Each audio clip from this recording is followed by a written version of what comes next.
Talagang napanganga sa husay sa pag-arte ni Mercedes Cabral. Imagine, markadong-markado talaga siya sa serye ni Coco Martin.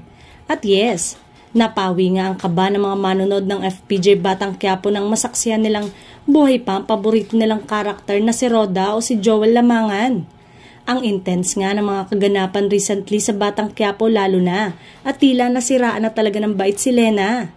In fairness, kay Mercedes na rin ang spotlight as of late sa kanyang pag-arte. Tila nga naging horror na ang Batang Quiapo kapag eksena na siya. May ibang natatakot, may iba namang naaliw sa kanya. At yun nga lang, tuluyan na siyang nagpaalam sa serye. Nagpapasalamat ako sa lahat dahil lahat kayo ay may parte kung bakit ko nabuo si Lena, sabi pa ni Mercedes.